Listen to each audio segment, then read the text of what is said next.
전국 부동산에 묶여있는 규제지역 해제가 예상보다 빨라질 가능성이 상당히 높을 것으로 보고 있습니다. 1년 365일 동안 규제지역을 묶으면서 두더지 지잡기를 했습니다. 자, 이런 현상들 때문에 전국이 투기판이 벌어졌고, 그리고 집값이 상승했던 요인들인데, 지금이 가장 좋은 규제지역 해제가 되는 시기라고 저는 보고 있습니다. 그리고 앞으로는 두 번 다시 전국을 이런 투기판으로 만드는 규제지역이 이제는 설정되지 않도록 정부 당국이 각별하게 신경을 좀 썼으면 좋겠습니다.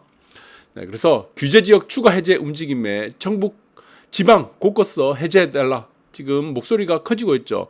이것은 비단 수도권뿐만 아니고 서울, 인천, 수도권, 경기도 다 해당될 겁니다. 지방만 이런 곳이 아닙니다. 그래서 지금 상황이 굉장히 안 좋죠. 그리고 가장 큰 문제가 지금 금리라는 문제, 그리고 서민층을 위협하는 여러 가지 이런 금리라는 부분들이 영향을 받고 있기 때문에 저는 이 시기가 규제를 해제하는 데 가장 적절한 시기라고 보고 있습니다. 그래서 만약에 지금 전국적으로 투기지역, 투기과열지역, 조정 대상 지역이 풀린다고 하더라도 이전처럼 저금리 시대에 있어서의 어떤 이런 규제 지역이 해제되는 것이 아니기 때문에 큰 영향이 없다고 보고 있습니다. 그리고 앞으로는 제발 이런 규제 지역을 만들지 않았으면 좋겠습니다. 여러분들 보시면은 규제 지역이라고 있죠. 전 세계 어떤 나라도 안 합니다. 전 세계 어떤 나라도. 여러분들 한번 찾아보세요. 아프리카 보세요. 아프리카도 이거 하는 나라 없습니다. 중동, 이런 남미, 북미, 유럽, 중국, 미국, 러시아 어떤 나라도 가셔도요. 규제 지역을 묶어서 이렇게 정부가 시장에 지금 칼자루를 쥐고 장난을 치는 국가는 없습니다.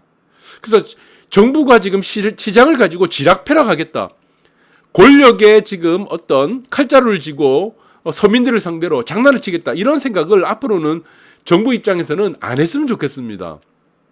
이것이 저는 핵심이라 보고, 이번 기회에 앞으로는 절대로 이런 지금 서민들을 상대로 하는 규제 지역을 만드는 이런 장난질을 제발 치지 말자. 이것 때문에 전국토가 투기판이 되어버렸습니다. 그래서 오세훈 시장도 마찬가지입니다. 여러 가지 지금 규제 하나를 지금 생각하고 있는데, 그래서 집값이 생각보다 빨리 떨어지고 있다. 이 부분들이 아마 지금 이제는 금리라는 부분들이 너무 크기 때문에 규제 지역을 풀어도, 투기 지역, 투기 과열 지역을 풀어도 큰 의미가 지금 주어지지 않는다. 시세 상승에는 큰 의미가 주어지지 않는다고 생각할 수 있을 것 같아요. 그래서 여러 가지 규제 완화 중에는 이것이 투기지역 이런 부분들도 해당이 될 가능성도 상당히 높다고 보고 있습니다. 그래서 부산도 마찬가지예요. 부산은 부산시 차원에서 정부의 건의를 추진한다고 합니다. 그래서 조정지역 해제 들끓는 여론, 지금 서로가 지금 대출도 다 묶여 있고, 그래서 지금의 조정지역을 풀어도 상관이 없는 게 두 가지가 있죠. 첫 번째 이유는 고금리입니다.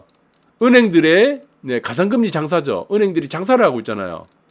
그래서 서민들 머리에 빨대 꽂아서 다 빨아먹고 있기 때문에 지금은 고금리 상황에서 그래서 조정지역을 푼다고 해도, 규제지역을 푼다고 해도 부산은 조정지역이죠. 대상지역.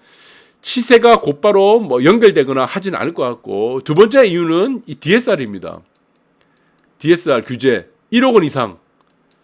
서민들 보고 집 사지 말라고 하는 이거는 이제 지금 제가 볼 때는 지금 선고입니다. 선고.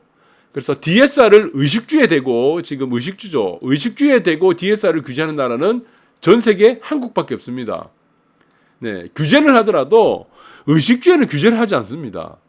그래서 이 두 가지 요인들 때문에 이제는 조정지역이라는 것 자체 의미가 아예 없습니다. 어차피 안 나오기 때문에. 그래서 명목상 지금 심리적으로 압박을 가하는 효과가 좀 크죠. 그래서 이 규제지역이란 것은 여러분들이 잘 아실 거야. 이 풍선효과를 자꾸 만드는 겁니다. 서울, 수도권, 경기도 다 마찬가지야. 전국, 부산뿐만이 아니고 5대 광역시 전부 장난을 쳐버렸습니다. 그러니까 서울에 지금 규제지역을 만드니까 어떻게 됩니까? 비규제지역인 수도권, 인천, 그런 곳들이 경기도 올라가게 되는 거죠. 그 다음에 또 경기도, 그 다음 수도권, 규제지역을 만들면 어떻게 됩니까? 그 다음에 5대 광역시 가는 거예요. 5대 광역시. 그래서 지금 몇십 년 동안, 거의 20년 동안이죠. 이런 365일 동안 두더지 게임을 했습니다. 하나를 지금 뭐 규제를 지금 만들고 그러면 비규제 지금 또 집값이 올라가고 또 비규제 지역을 또 조정 지역을 만들면은 또 그 다음에 또 비규제 지역이 올라가겠죠. 그 다음에 또 뭐 합니까? 이걸 1번 조정 대상 지역부터 했죠. 1번이 조정 대상. 조정 대상을 이제 다 묶었습니다. 조정. 그러다 보니까 비조정 대상 지역들이 올라가고 그 다음에 전국적으로 다 조정 대상이 지역이 된 겁니다. 그 다음에 무엇을 합니까? 투기 과열지구, 과열지역. 그 다음에 하나씩 또 투기 과열지역 만들어요. 서울, 그 다음에 구 단위로 또 만들죠. 그 다음에 서서히 퍼져나가죠. 수도권, 과천, 네. 그래서 이런 식으로 퍼져나가고, 뭐 분당. 그러니까 이제 투기 과열지역 다 해먹었어. 그 다음에 세 번째 뭡니까? 네, 투기지역. 자, 이런 식으로 지금 장난을 계속 쳤습니다. 이게 뭡니까? 이 두더지 새끼 게임이죠. 그러니까 제발 앞으로는 이거 하지 말란 겁니다. 전국이 다 투기판이 된 겁니다. 네, 비규제 지역 가서 투기한다고. 그 법인 투자 만들고. 그래서 이거는 앞으로는 대한민국 역사에 있어서는 두 번 다시는 이런 조정지역, 투기지역, 투기과열지역 이거는 이제 장난을 좀 그만 치라. 그래서 이번 기회에 다 지금 풀었으면 좋겠습니다. 네, 단순히 시장 원리대로 가라. 정부가 칼자루 쥐고 시장에 대고 지락펴락 하지 말란 겁니다. 자, 이렇게 갔으면 좋겠고, 그리고 지금 현재 상당히 심각한 게 이겁니다. 2억 내려도 지금 전세 세입자 구하기 힘들죠. 다 월세로 가기 때문에. 자, 이런 부분들이 전세를 놓을 수밖에 없는 사람들이 있습니다. 왜? 지금 보니까 이제 대출이 안 나오지 않는 겁니다. 그래서 전세를 통해서 우리가 충당을 해야 되고, 네, 해야 되기 때문에, 그리고 이전에 전세 살던 사람들이 이제 퇴거를 한다고 합니다. 그런데 이 전세 우리 퇴거 자금이 있습니다. 전세 대출이 이게 한도가 2억밖에 안 됩니다. 그러다 보니까 어떻게 해야 되겠습니까? 네, 월세를 놓기에는 보증금이 너무 낮기 때문에 또 전세 세입자를 구해야 되는 거죠. 그러니까 이게 지금 진퇴양난에 빠진 겁니다. 그러니까 이제 역전세난이 나온 거죠. 이 세입자를 못 구한 사람들을 어떻게 하겠습니까? 결국에는 네, 자, 이 세입자 전세 자금을 우리가 보증금을 대주기 위해서 어떻게 한다? 이제 금매로 내놓은 거죠. 금매. 네, 이 상황이 또 벌어지게 되는 겁니다. 전세 이제 퇴거 자금 이제 대출 자체가 한도가 너무 낮기 때문에 네, 그래서 이런 문제들이 계속 발생하고 그리고 부동산 하락, 원자재 지금 이제 시멘트 또 이제 공급이 중단될 가능성이 크고 지금 철근이 또 가장 문제입니다. 철근 생산이 안 되고 생산이 안 되는 이유 중에 하나가 원자재 또 수급이 또 안 맞습니다. 그래서 철근에 지금 문제가 또 이제 발생하고 있습니다. 그래서 지금 굉장히 지금 힘든 시기예요. 건설업계 전부 다. 건설뿐만 아니고 모든 지금 부동산 업계가 다 힘든 시기이기 때문에 숨통을 좀 틔워줬으면 좋겠다.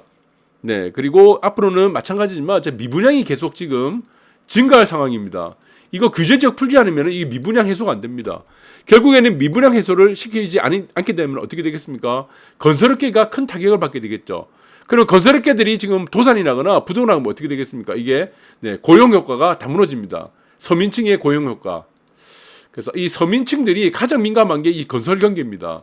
그래서 서민층을 보호해야 될 정부의 역할도 있기 때문에 이제 더 이상 이런 부분들, 저런 부분들, 네, 시세가 단순히 올라간다는 그 이유만으로 이 더 이상의 장난을 치지 말자. 그리고 마찬가지죠. 지금 올해 이번 달입니다. 29일이나 30일 전에 지금 상정을 해야 됩니다. 본회의 상정을 해야 되는데 지금 종부세죠. 종부세법 완화법안. 이것이 지금 11억으로 우리가 지금 여야 합의가 11억 원이었습니다. 11억 종부세 공시지가 그것을 14억으로 옮겨놨죠. 그래서 공시지가 14억까지는 지금 뭐 담물권이라고 하더라도 지금 종부세 대상이 아닙니다. 그리고 부부 공동명의는 네, 지금 공시지가 얼마입니까? 합산이 18억이죠. 그러면 대략 시세 정도는 24억 정도입니다. 아파트. 이까지는 지금 비과세입니다. 네, 종부세는 비과세가 되는데, 자, 이 법안이 만약에 지금 본회의가 상정이 되지 않다면 무산이 되겠죠. 그럼 11억으로 낮추기, 11억으로 올해 종부세 12월 1일부터 12월 15일까지 내는 종부세는 네, 11억으로 맞춰주게 되죠. 그러면 50만 세입자 세금 폭탄 맞습니다. 이 세금 맞추려고 돈이 없으니까 대출도 안 되니까 또 어떻게 돼요? 이 금매 물량 나오게 되는 거죠. 악순환이 되는 겁니다. 악순환. 계속.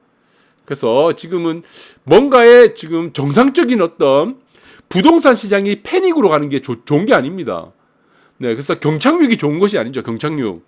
하드랜딩이라고 하죠. 비행기는 어떻게 됩니까? 활주로가 있으면은 천천히 이렇게 내려야 되죠. 천천히. 이거를 뭐라고 합니까? 네, 연착륙이라고 하죠. 연착륙. 소프트 랜딩. 연착륙을 뭐든지 해야 됩니다. 경기는 항상 천천히 오르고 천천히 내려야 됩니다. 그래서 너무나 빨리 부동산 경기가 급락을 하고 있는 상황이기 때문에 연착륙을 도모하는 목적, 그리고 앞으로 대한민국 역사에 부동산 투기가 없어지려면은 당장 지금 투기지역, 투기과열지역, 조정대상지역은 해제를 시키는 게 맞다. 그리고 다시는 설정을 하지 않는 것이 맞다. 그렇게 보고 있습니다. 감사합니다.